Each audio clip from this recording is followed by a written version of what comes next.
الله وأشهد أن محمدا عبده ورسوله Katim Nabiyyin sallallahu alayhi wa sallam, that is, I give open and say I witness nothing is worthy of worship except Allah, His one alone with our partners and associates. And I also give open and say I witness the Prophet Muhammad sallallahu alayhi wa sallam is the slave servant messenger and seal of all the prophets. Peace be upon the Prophet, upon his descendants, upon his companions, and upon the righteous throughout the world. And peace be unto you. Assalamu alaikum. We extend this illustrious greeting of peace. And we pray for Allah's mercy on the believers. You know, as we think about this revelation called Quran, Allah says that amongst many things, He said that this revelation is guidance, and He also said that it is a mercy. It is guidance, and it is a mercy. In fact, one verse says it is Huda Linas. It is guidance for all people. When you think about the world, you can see, brothers and sisters, that the world is in dire need of guidance. You know, misdirected souls, lost souls, wounded souls. In fact, another verse we'll talk about, Allah says that the Quran itself is a healing, you know, for the disease that's in the heart of human beings, as Shifa. You know, when you look around the world, you can see the misdirected, wounded souls inflicting major pain on other people. When you look at the Quran, you can see it's almost like, you know, you think of guidance, you know, most people have GPS on their phone, their car. You think about a GPS, you know, you lock in your destiny. Your destiny is your destination. You lock in your destiny or your destination, and you get off track. Your GPS usually says recalculation. Recalculation, we got to get back on course. You got off course a little bit. Working to get you to your destiny, but you made the wrong turn. And that's what happened with guidance. People make a lot of wrong turns, but Allah says that this is guidance. It can bring you back. That's why repentance is so important. Get back on track. Because that's part of the development of the human being, that they're going to fall short. They're going to fall short. They're going to be influenced. That's why last time we talked before about the weapons, not just of mass destruction. We talked about all during the Iraqi war was they're looking for all these weapons that can wipe out human existence. I mean, really just destroy life. But then we talk about the other WMD, weapons of mass destruction, the other WMD. And we said that the other WMD was the weapons of mass distraction. There's all kind of tools in the society that's working to distract you from your goal. See, Allah says in the Quran, to each is a goal to which Allah turns him. Then strive together as in a race. See, be competitive towards all that is good. That you got to focus, you have a goal, but there's other forces operating in the society to make you lose your focus. And when you lose your focus, you lose your power, because your power is in your focus. That's why when we make salat, we have qibla, we have one focus. In this unified force called al-Islam, just imagine all that energy going in one direction. That's why laser beam. See, laser beam is intense energy, intense light. It can burst through bricks. That's how powerful focus is. And with all these weapons, all these tools of mass distraction, make people lose their power. lose their power socially, lose their power economically, lose their power in terms of impacting society. So when you lose your focus, you lose your power. So these weapons of mass distraction pull us from our destiny. We talked before about the verse where Allah said he created everything and he gave it a destiny. Just like that GPS, you lock in your destination. All of us have a destiny. All of us have a reason for being in existence. We have something in our whole being that can solve problems. We have something in our whole being that can touch people in a very significant way. But if we lose our direction, if we lose our focus, we'll never realize that real power. We'll never realize the kind of contribution we can make as servants of Allah, highly glorified to see. So your power is in your focus. And Shaitan realizes that. That's why he said, even for those who are devout. According to the Quran, Shaitan said, even for those who believe they got a strong relationship with Allah. I've been submitting my will to Allah for 35, 40 years. I'm strong in my faith. Shaitan said he will sit on Siratul Mustaqim. He's going to sit on the path that leads straight to Allah. Those influences will be in your midst. That's why Allah says, wa dhikrullahu akbar, and the remembrance of Allah is the greatest force. See, because when we lose the remembrance of Allah, we're vulnerable for the schemes of Shaitan. So Allah says, to each is a goal to which he turns them, then strive together as in a race. Be competitive towards all that is good. And wheresoever you are, Allah will bring you together, for Allah has power over all things. No matter how separate we may be in our interests. Because if you're talking about community life, you got all these different interests. The carpenter, the barber, the mechanic, the restaurant owner, the printer, all these different interests, the doctor, the law, all these different interests. No matter where you are, you got to have a focus for community life. You got to live amongst people, and you got to contribute to that group.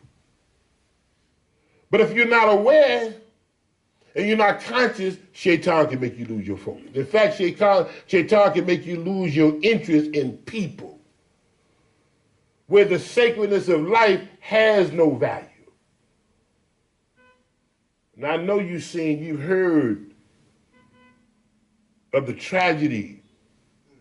I think I'm in Australia. New Zealand.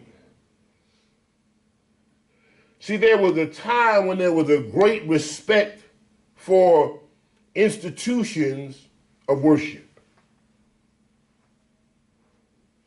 Hands off. They don't go to churches. They don't do that. They don't go to synagogues. They don't go to masjid. They had a respect for sanctuary. They had a regard for Allah himself. That's like hands off. We don't deal with that. We have respect for people worshiping. Just like the little boy went up in the church, bonded with the people. We're going to pray with you. We're going to pray for you.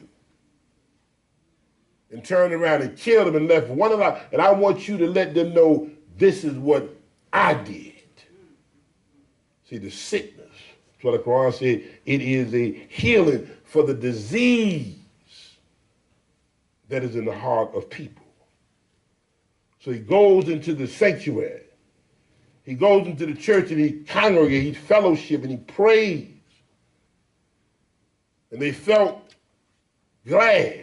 We got a, and particularly Caucasian in an African American church. Felt a little special. He come to worship with us. And the sickness was amongst them. Had no regard. Young, old, male, female, pastor, no regard for the sacredness of life.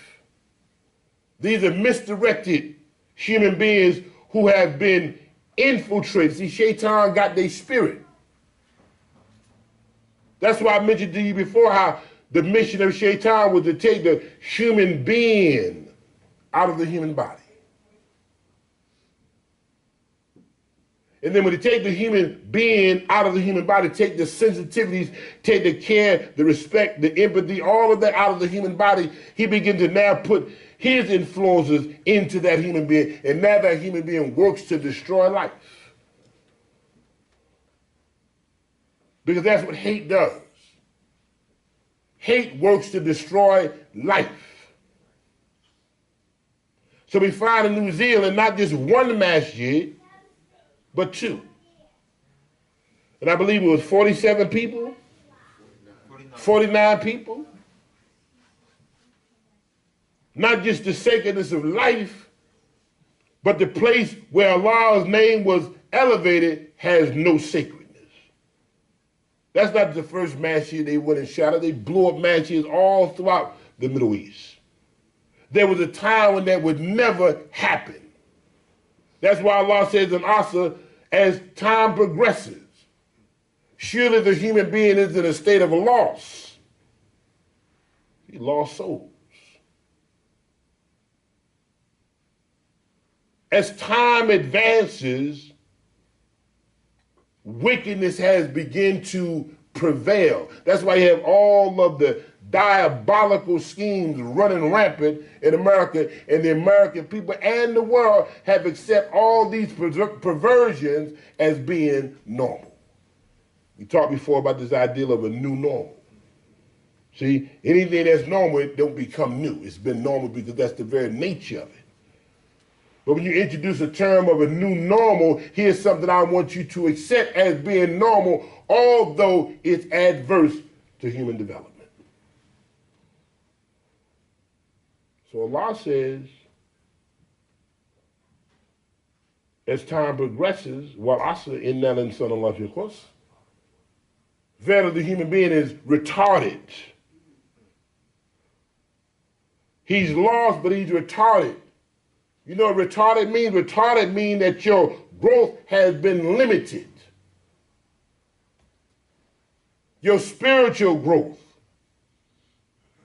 If people operate in that light, they're operating in the space of spiritual death. They're not just mentally dead, they're spiritually dead. And Shaitan has captured their spirit and put them in bondage. And now they're on a mission to destroy life. Some of them are pleasure seekers. All kind of perversion, all kind of sick ideals that flow through people when they're not in touch with Allah. See, when you're not in touch with Allah,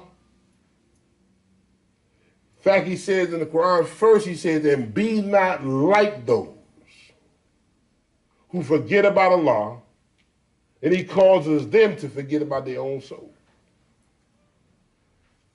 That's a message for you and I. Now all you have to do is look at those who forget about Allah, look at their lifestyle, look at their behavior. And Allah is saying to you and I, and be not like those people. That's enough for me. He's painting a clear picture of the people I should not be like. Because when you forget about Allah, then you become a self-abuser. And not only do you become a self-abuser, but when you become a self-abuser, it becomes easier for you to abuse other people. Because once you become disconnected from Allah, you then become disconnected from the entire creation.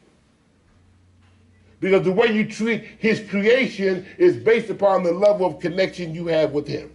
So when you're cut off from him, you don't have a healthy regard for his creation. When you have a healthy regard for him and you bond and strengthen that relationship, then you realize that you have to be close to his creation, because you realize that his creation has purpose for being in existence. And if it has purpose for being in existence, I have to be connected to the purpose. So he says, and be not like those who forget about Allah. That's powerful. Remembering Allah is our protection. And as long as we're moving to get closer to him, then we also be moving to get closer to our own self. Do you understand that? The closer you get to Allah, the closer you get to yourself. The further away you become from Allah, the further away you become from yourself. So he says, and be not like those who forget about Allah. And then he calls, as a result of that, he causes them to forget about their own soul. He says here about the healing. Oh man, there has come to you a direction from your evolver, and a disease and a healing for the disease in your hearts, and for those who believe, a guidance and a mercy. Now, when I read this verse, Allah speaks to the human being, male, female, Muslim, Christian, the human being. He said, there's been introduced to you this direction, because this book directs you towards excellence. It directs you towards that which is best. He said, here's a direction from your Rabb. You know what that means? See, the direction is from the one that's lifting you up above all of those isms that can wipe you out. Remember before we talk about, as time progresses, surely the human being is retarded. His development is limited. He stops at a certain level, which they call sometimes arrested development. You know what arrested development? Arrested development means although you're 40 years old, you're still functioning as you're 17. Their development has been arrested at a small state. So Allah says, no. Here's the direction from your evolver who's allowing you to constantly grow spiritually, constantly grow emotionally, constantly grow intellectually. He's allowing you to graduate and ascend. Because he said he revealed the Quran to give you eminence, to give you status in the world. Here's the direction coming from your evolver to lift you above smallness. A direction from your evolver and a healing. That's the point I want to make. See, if Allah says here's a healing, he already knows there's a lot of sick souls out there. And oftentimes when people deal with sickness, they really begin to just deal with the very symptom of the problem. Now I want you to remember that there's a symptom, there's a diagnosis, and then there's a prognosis. And the symptom is an indicator that says you need to pay attention to this. You got pain, you got a lump, there's something, I feel sluggish, I'm not breathing well. These are symptoms that says pay attention to that situation. And a lot of times people overlook the symptom. They don't pay attention to the symptom. But the symptom is only a sign of something that is deeper than the symptom. The symptom, in fact, is the warning that says pay attention. And a lot of people see symptoms and they turn the other way. And what we see in a society, we see a bunch of symptoms that never been paid attention to. And when you don't pay attention to the symptom, then the symptom begin to escalate to another level towards disease. But sometimes you can see symptoms, and symptoms can pay attention to the symptom can cut off progression. So when you get the symptom, then they give you a diagnosis. And the diagnosis says here, we looked at the symptom, we went deeper than the symptom, we looked at what produced the symptom is the real issue. That's the real question. That's why a lot of people never get well. They never get well emotionally, they never get well physically, they never get well financially, because they never look at what produced the symptom. And when you look at what produced the symptom, then a diagnosis is made from that. Or, well, take this out, don't eat this anymore. You know what I mean? Get a lot of rest. They give you all these other things that will help you to rid yourself not just of the symptom, but the underlying cause that produces the symptom. Now, the same way you look at your body, you look at society. And in society, they've been treating symptoms. Bandage all day long. Bandage, bandage, bandage. All kind of social problems that never solve the problem. Just put a bandage. People still in poverty because you just give, give, give. No, the reason why they're broke is because of X, Y, Z. But if you just keep giving them, they'll stay in that same state. Right? Welfare, welfare, welfare. To create dependency. Then poverty sets in. Real life poverty that does more than just financial situation. It affects your spirit. In fact, Allah says he connects poverty with shaitan. He says shaitan threatens you with poverty. Because with poverty, so much comes out of it. Crime, disease, worry, stress. Poverty is a killer. Poverty will kill you spiritually. It'll wipe your spirit out. It'll make you give up. And you'll never explore to discover the great wealth in your body that you can solve your impoverished situation. A lot of people have broken out of poverty because they refuse to accept poverty as a natural situation. But if you don't look at what's beneath the symptom and you keep giving attention to the symptom, it then begins to move to a higher level or a deeper level of a problem that can really do damage to your life, to your body and your life. So we have to go into beneath the symptom. Then we come to the to the diagnosis that tell you here's what you have.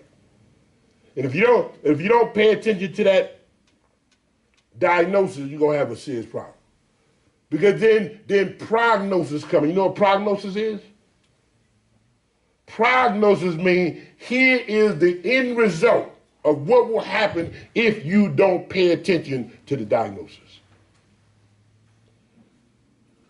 And the prognosis leading you towards something is going to lead you to major pain. It's going to lead you to an adverse situation because you did not pay attention first to the symptom. And then when a diagnosis was made, you didn't pay attention to the diagnosis, then it's tragic.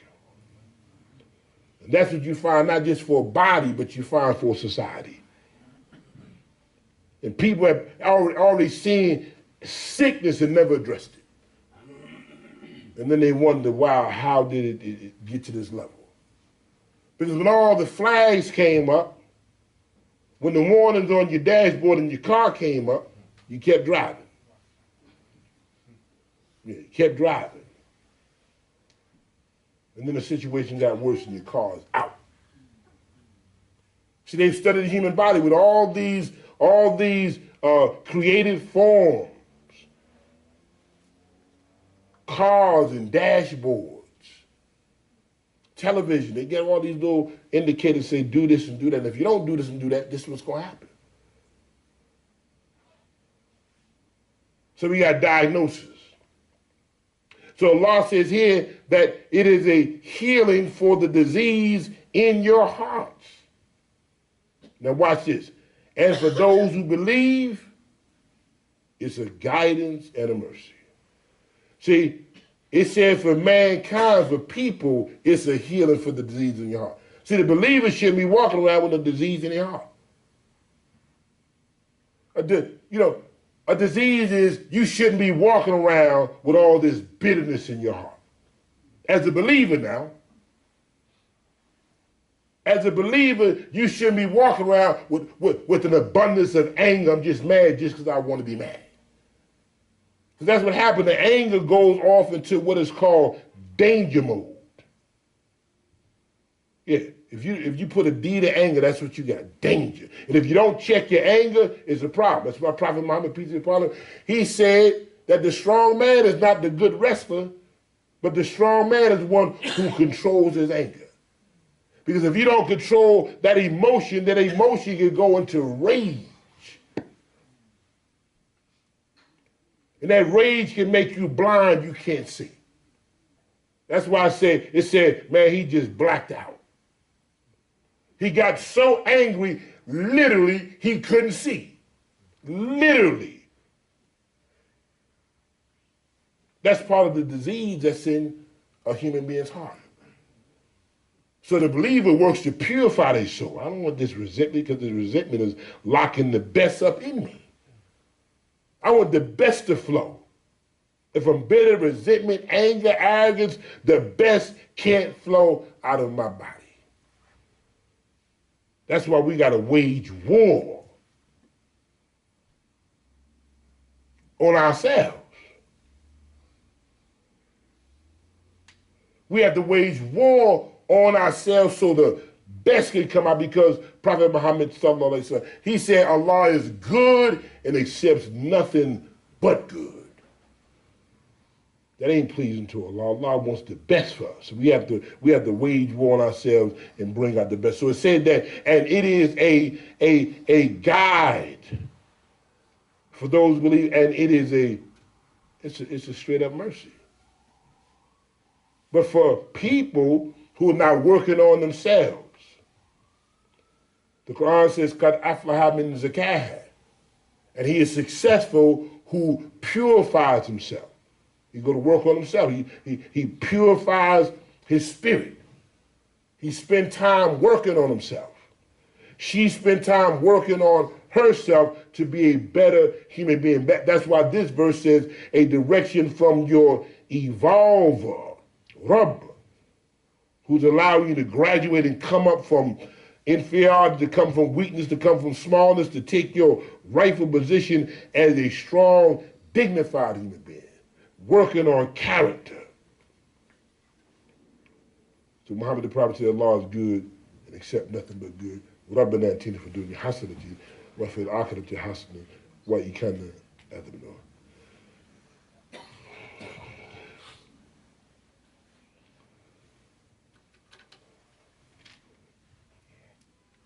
Yes, assalamu alaikum. So this book gives us what we need. He said it is the healing. And this is what we have to be wise enough to administer the healing. And we have to be wise enough to administer the healing. We're students. We're students of the Quran. We have to be students of the Quran. So we have to take the Quran to the people and be excited about delivering guidance. What did Muhammad the Prophet sallallahu alaihi wasallam says? "Khairukum min ta'allama al-Quran wa 'allamahu." That the best of you is he or she who learns the Quran and then teaches it. See, that's enough for me. That's the motivation. The best of you. You should know the Quran more than you know the Star Ledger. You should know the Quran more than you know about Facebook. You should know the Quran because you understand what the Quran is doing for your life. In fact, you work to develop a relationship with the Quran. That's how powerful this book is. That you spend time getting acquainted with the revelation that Allah sent for your own growth and development. This is vital. And when you're lacking in things, you can't be potent. You want to be potent, you want to be strong, you want to endure, apply the Quran in your life. And then when you apply the Quran in life, and it excites your spirit, share that with other people. The best of you is he who learns the Quran. Know the Quran more than you know ebony and jet, no essence. Know the Quran more than you know that. Know the Quran more than you know every bestseller book you ever read. Study the Quran. When you start really reading this Quran and applying this Quran, let it touch your soul, it'll work wonders in your life. And the best of you is he who learns it and then you teach it. So you got to see yourself as being a teacher. A teacher, you teach this revelation to other people. And that's how we work to have a better world, a better society, better communities, better families, better relationships, better co-workers, when we begin to share the best for human development. So we feel for our brothers and sisters in New Zealand. We feel because Muhammad the Prophet, sallallahu alaihi wasallam, he said that the ummah, the community, is just like a body. And when one part of the body ails, the entire body feels it. You know that. You know that. You know that when your back hurts, it throws everything off. In fact, when your tooth hurts, it throws everything off. In fact, a fingernail, ingrown fingernail, can throw your whole system off, throw your mood off.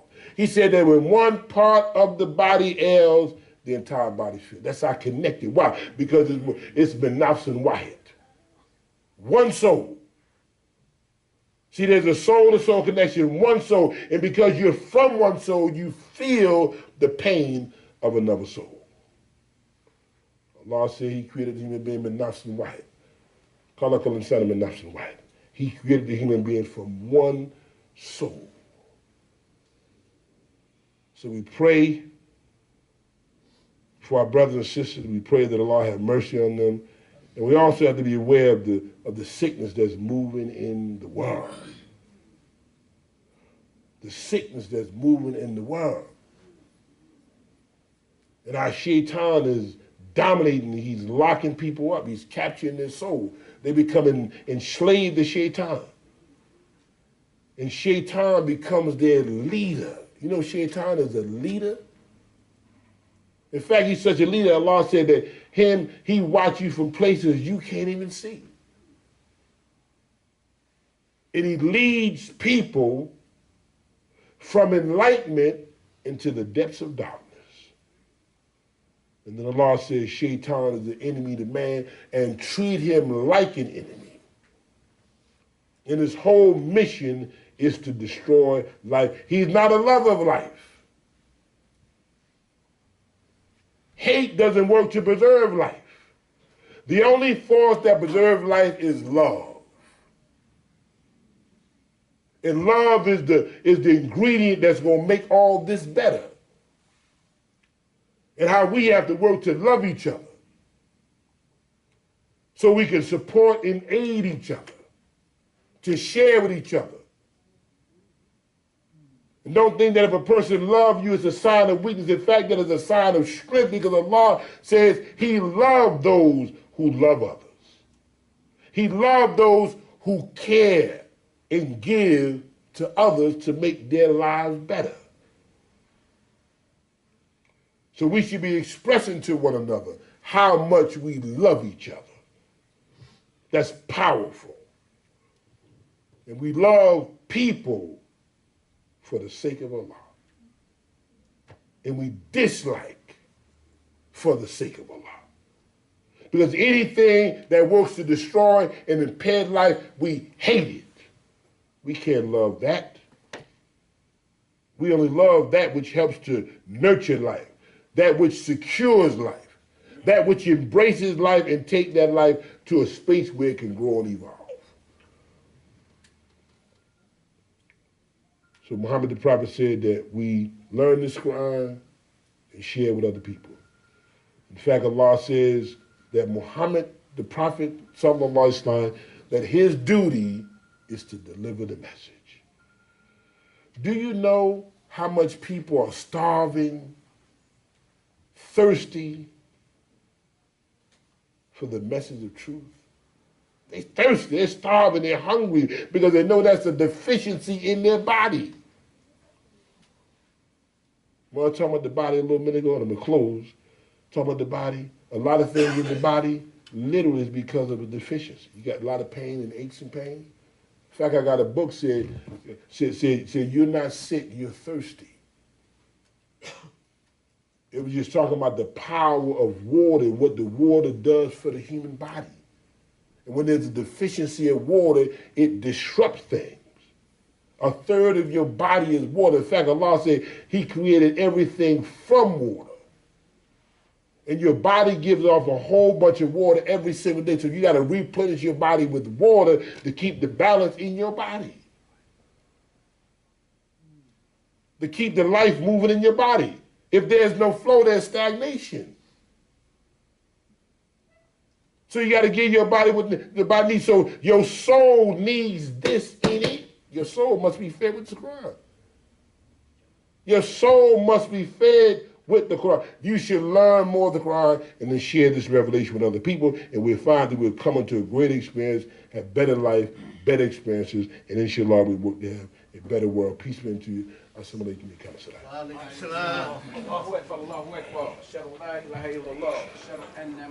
rahmatullah.